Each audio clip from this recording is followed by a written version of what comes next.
Bom, agora a gente fala que a produção de petróleo nos Estados Unidos deve alcançar um novo recorde em 2025, superando a marca de 13 milhões e meio de barris por dia, segundo o levantamento preliminar aí da EIA, a Energy Information Administration. O dado chama atenção porque acontece em meio a um abandono das metas de transição energética pelo governo norte-americano, que tem priorizado aí os combustíveis fósseis em detrimento de energias renováveis.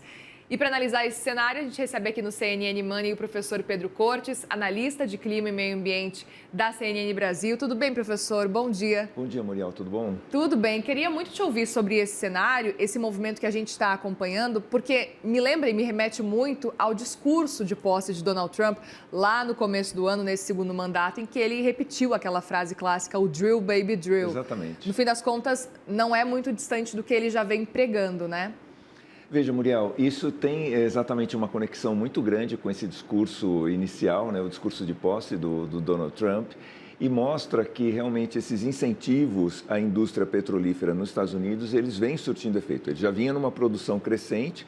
Esse ano é esperado um recorde de produção, né, em número de barris por dia, e isso acaba tendo um impacto muito grande na transição energética nos Estados Unidos e também no restante do mundo.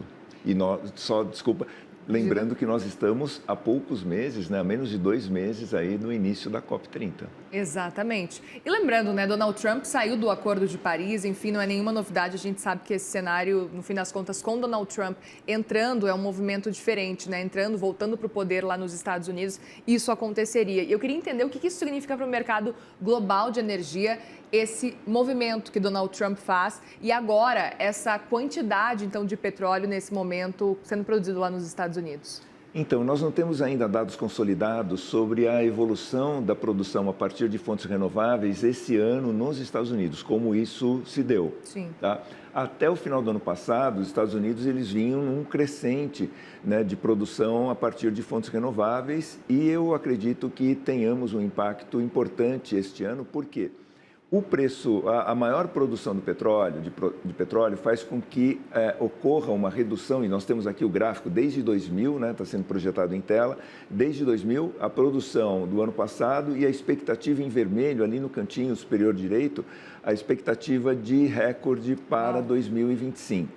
Então, nós tivemos praticamente uma tendência de crescimento, né, constante, quase desde do final da primeira década. Nós tivemos pequenos refluxos, principalmente durante a pandemia, mas vem mantendo uma tendência de crescimento nos últimos anos.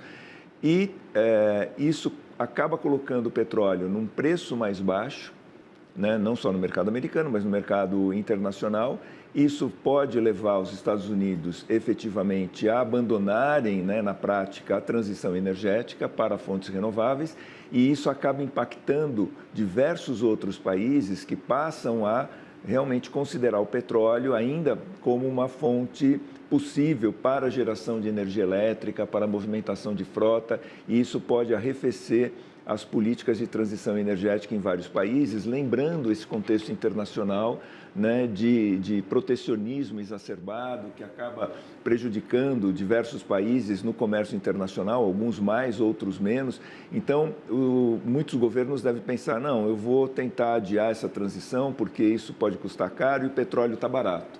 Então, pode ter um impacto significativo aí na pactuação de metas de transição energética na COP para os próximos anos. Não, e é muito interessante porque a gente vai ver na COP agora, na COP30, vários países reunidos e falando em transição energética e fazendo esse movimento para um movimento mais limpo realmente, e ao mesmo tempo a gente tem os Estados Unidos fazendo um movimento praticamente contrário. Exatamente. E aí os países vão pensar, bom, mas os Estados Unidos não fazem isso, por que a gente vai fazer? E levando em consideração a quantidade realmente no fim das contas, né, do consumo, a quantidade de petróleo que os Estados Unidos está produzindo agora, por que a gente não vai fazer isso também, não vai produzir petróleo? Fica um exemplo, né? Ele é o maior produtor mundial e ele acaba tendo um impacto significativo no preço internacional.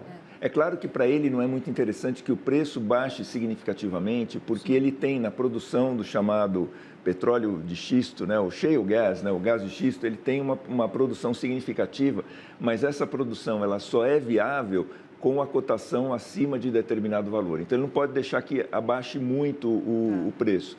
Mas a OPEP+, já sinalizou também que não vai manter os cortes de produção que eram previstos para durarem até o ano que vem. Ela pretende reduzir isso, ou seja, incentivar a produção por parte dos seus membros. Resumo da ópera, nós vamos ter uma oferta maior de petróleo no mercado internacional com tendência de redução de preço, em que pesem conflitos regionais, né, que sempre acabam impactando mas não tão significativamente como já o fizeram em décadas anteriores. Então, os conflitos, a questão geopolítica, ela tem um peso, mas não tão significativo quanto foi já em décadas passadas. O resumo é, vamos ter maior oferta de petróleo no mercado e isso pode fazer com que determinados países pensem em retardar a transição energética, que, no meu entendimento, né, como analista de clima e meio ambiente, eu vejo como urgente, mas nem todos pensam assim. Pois é, eu queria entender um pouco mais sobre esses impactos na sua percepção para a gente conseguir encerrar nossa conversa e entender, a partir desse movimento que os Estados Unidos estão fazendo, qual que pode ser o impacto para essa transição energética e mesmo para estudiosos, para que a gente tenha acompanhado de modo geral, o quanto que isso pode retardar, como você tem trazido para a gente essa informação, porque, no fim das contas, a gente sabe da urgência, todo mundo sabe aparentemente, mas tem muita gente ignorando. Então, nós temos aí dois aspectos importantes. Nós temos essa questão do petróleo mais barato e não há uma sinalização de que esse preço possa subir rapidamente ao longo dos próximos anos, quer dizer, é um contexto que se mantém aparentemente durante os próximos anos, salvo aí alguma intercorrência grave. E, ao mesmo tempo, nós temos um problema na COP, que é uma baixa participação de países pobres e uma redução da participação, né, dos grupos, mesmo de países ricos, exatamente pela dificuldade de acomodação, os preços muito elevados. Então, isso pode fazer com que, embora a gente tenha um consenso dentro da COP a respeito da transição energética, né, a presidência da COP está trabalhando por uma meta coletiva, né, não metas individuais, o que pode acontecer? No final, a gente tem uma meta compactuada, né, pelos participantes, mas ela deixa de ser tão representativa exatamente por não contar com uma adesão maciça de uma série de países ou, né, mesmo de países que vão ficar ausentes diante do preço. E aí nós temos do outro lado o petróleo, né, nadando de braçada com um preço mais baixo. Não é um cenário favorável à transição energética, tenho que convir.